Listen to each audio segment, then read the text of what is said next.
Das, worauf man sich in der Saisonpause immer so freut, ist, dass man halt endlich mal zu Hause ist. Ich bin jetzt so viele Tage und Wochen am Stück in Innsbruck wie das ganze Jahr nicht und das ist schon was Besonderes, wenn man dann mal ankommt und auch Zeit hat, auf das Jahr zurückzublicken. Und ja, sich dann vor Augen führen kann, dass die Saison gut war, dass ich 100 Meilen Anfang der Saison gelaufen bin, wie schön das Innsbruck-Alpine war oder der Zugspitz Ultra. Vieles ist deutlich besser gelaufen, als ich mir das vorgestellt habe. Aber ich ärgere mich ein bisschen, dass dadurch, dass ich in Amerika gestürzt bin, die Saison sozusagen vorzeitig beendet war, 2-3 Wochen bevor es eigentlich geplant war.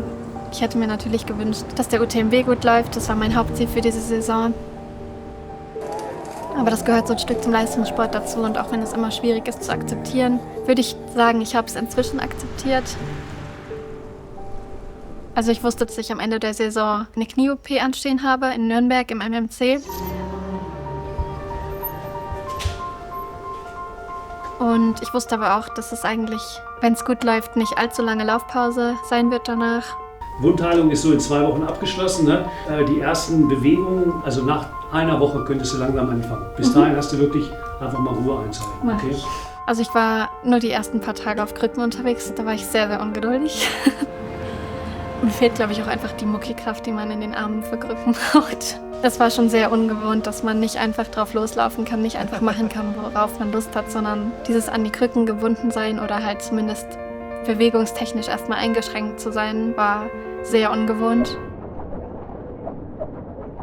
Es ist halt besonders wichtig, dadurch, dass ich halt die OP an einem Bein hatte, dass man danach halt wieder die Muskeln aufbaut, alles aktiviert, damit man nicht in so eine Disbalance kommt und sich nicht irgendwie gleich beim Lauftraining irgendwas reinläuft, nur weil man so schnell wieder anfängt. Deswegen war mir das ganz wichtig, dass ich mir für das Aufbautraining Zeit nehme, dass das von außen begutachtet wird, dass ich meine Übungen bekomme. Ich war dann in der Base 5 unten zum Krafttraining, zum Personal Training, zum Aufbautraining und zur Physiotherapie und habe das Personal Training da auch so ein bisschen genutzt, um meinen Fokus darauf zu richten und daran zu denken, dass ich dann auch bald wieder anfangen kann mit dem Lauftraining. Eine ganz große Stärke von der Ida ist das Körpergefühl, das sie mit sich bringt als Athletin. Sie ist sehr geduldig im Training, sie trainiert sehr hart, aber sie weiß genau, wenn sie ihre Pausen machen muss. Und das Training mit Schmerzen absolut keinen Sinn macht und ganz wenig für die Entwicklung beiträgt. So eine Reha ist natürlich immer ein Zeitfenster, was man hat, was man sonst nicht hätte, wenn man Wettkampf für Wettkampf oder in einer normalen Trainingsphase ist. Und so ist es eigentlich immer wieder, unter Anführungszeichen, gute Chance, die Verletzung einfach, wenn sie eh schon da ist, einfach dafür zu nutzen, um seinen Körper auf Vordermann zu bringen und stärker zurückzukommen. Deswegen Comeback Stronger ist nicht nur ein Hashtag, sondern wenn man das gut nutzt, dann war es zumindest für was gut und dann kann man Sachen damit einbauen. Die sonst wahrscheinlich hätte man sich nie die Zeit dafür genommen. Okay. Dann sehen wir uns Freitag wieder. Genau. Also die ersten Dauerläufe waren eher flachere Dauerläufe, damit ich auch wirklich in mich reinfühlen konnte, ob das Knie schmerzfrei ist, dass ich nicht irgendwie eine Ausweichbewegung mache, sondern wirklich versuche, einen guten Laufschritt zu machen. Das war schon sehr ungewohnt. Ich habe die Pause gespürt. Ich habe gespürt, dass der Körper doch so schnell abbaut in so einer kurzen Zeit und dass mir das tägliche Training fehlt. Aber gleichzeitig war ich natürlich super motiviert und die Vorfreude hat einfach überwogen, dass ich jetzt wieder laufen kann und dass ich schmerzfrei bin. Und dann das erste Mal am Berg laufen war ein richtig schönes Gefühl. Das war halt doch perfektes Wetter, sodass ich es so richtig genießen konnte.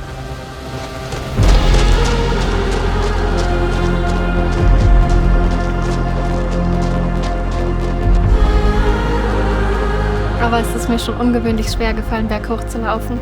Was eigentlich halt immer so das ist, was ich am liebsten mache und was mir am leichtesten fällt. Da habe ich dann schon gemerkt, dass der Kraftaufwand viel, viel größer ist, wenn man es nicht gewohnt ist vom täglichen Training.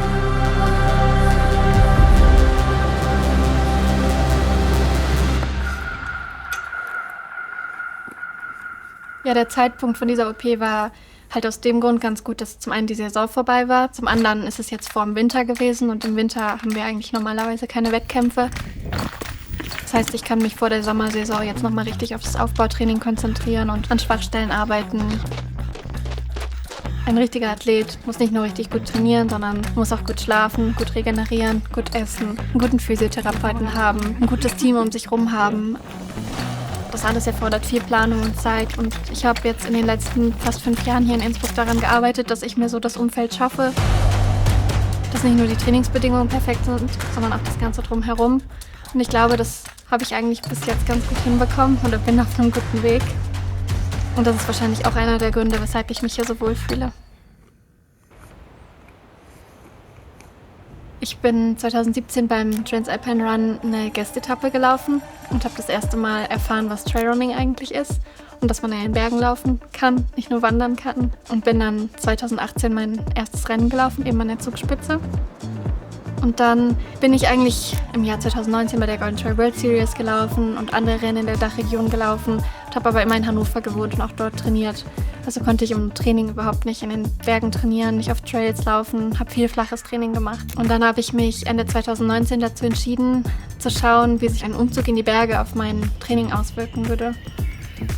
Und dann habe ich mir das Programm der Uni angeschaut, also das für das Architekturstudium, und dann gedacht, ja, ich probiere es einfach mal und habe eigentlich geplant, nur für ein Semester nach Innsbruck zu ziehen.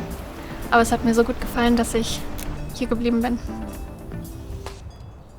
Ich finde an Innsbruck so perfekt, dass es eigentlich so das Herz der Alpen ist. Man ist schnell in Deutschland, man ist schnell in Italien, man ist mitten in den Bergen, man hat einfach alles. Man hat Stadt, man kann trotzdem in wenigen Minuten am Berg sein und ist total alleine auf den Trails. Und es ist nicht zu groß, trotzdem gibt es ein Studentenleben, es hat eine wunderschöne Altstadt.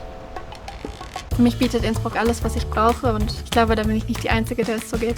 Ich glaube, in Innsbruck sind inzwischen relativ viele Trailrunner, weil man ist halt super gut angebunden. Man hat von hier eigentlich relativ kurze Wege zu den meisten Wettkämpfen in der Dachregion oder in den Alpen. Und die Trails bieten alles. Also man hat sowohl technische Passagen als auch total flowige Trails. Man hat auf beiden Seiten Berge. Man hat eigentlich unzählige Möglichkeiten. Was halt auch ganz gut ist in Innsbruck, selbst wenn ich mal nicht laufen gehe, sondern halt irgendwelche Ausgleichssportarten machen will, dass es unendlich viele Möglichkeiten gibt. Man kann Mountainbiken, man kann wandern, man kann im Winter Skitouren, Skifahren, man kann Skilanglauf machen. Also es gibt so viele Möglichkeiten, und das ist schon nicht nur als Trainingsgebiet perfekt, sondern auch, um einfach in der Natur zu sein. Ich glaube, obwohl ich jetzt schon so lange hier bin und immer versuche, unterschiedliche Trails zu laufen, habe ich längst noch nicht alle Wege erkundet, und das ist schon was Besonderes. Meistens ist es in Innsbruck davon abhängig, auf welcher Seite man dichter wohnt. Dort trainiert man halt einfach häufiger. Vorher habe ich noch eher Richtung Kötting gewohnt, da bin ich viel an der Nordkette gelaufen. Besonders schön ist halt der Goetheweg. Man kann zum Haferlekar und dann über den Goetheweg weiter zur Gleirisspitz, und man kann auf der einen Seite ins Karwendelgebirge schauen, auf der anderen Seite schaut man auf Innsbruck runter, sieht die Uni, sieht, wo alle anderen gerade unten in der Stadt ihr Leben leben. Hier auf der Seite, wo ich jetzt wohne, laufe ich halt am liebsten zum Glungetzer oder zum Schartenkogel, was jetzt so mein Hausberg ist. Und man kann halt wunderschön über den Zirbenweg dann zum Patschakofel laufen. Und das ist schon was ganz Besonderes. Die Atmosphäre da ist auch einfach immer schön, egal ob zum Sonnenaufgang oder zum Sonnenuntergang.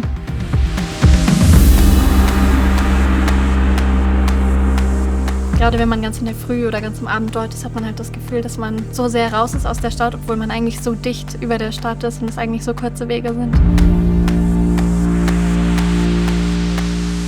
Ich mag eigentlich diese Abwechslung ganz gern, gerade wenn ich den Rest der Woche viel am Berg trainiert habe. Dann bin ich ganz froh, wenn ich manchmal auch so das komplette Gegenteil habe und einfach unten in der Stadt am Inn entlang laufe, durch die Stadt laufe. Ja, das ist irgendwie ein anderes Gefühl, und es ist cool, dass man beides haben kann. Ja, am meisten mag ich eigentlich halt diese Mischung, wenn man vormittags in die Uni geht, Freunde trifft und total von Menschen umgeben ist und dann nachmittags einfach auf den Berg geht, dass man die komplette Ruhe und Stille hat.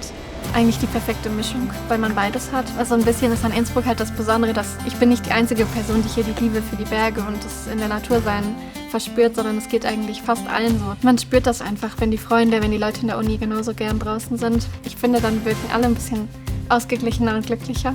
Es ist auch nicht komisch, wenn man mit Sportsachen in die Uni geht. Ich erinnere mich, dass das in Hannover schon eine Ausnahme war. Also das Ziel ist es auf jeden Fall, dass ich jetzt über den Winter einfach viel Umfänge mache und auch gleichzeitig viel Krafttraining mache und da an meinen Schwachstellen arbeite. Ich werde im Winter auch viel Alternativtraining einbauen, ob das Skitouren ist, Skilanglaufen ist. Dafür habe ich jetzt hier die perfekten Bedingungen. Ich habe den Berg direkt vor der Haustür und kann dann immer schön die Piste runterfahren und in die Uni gehen.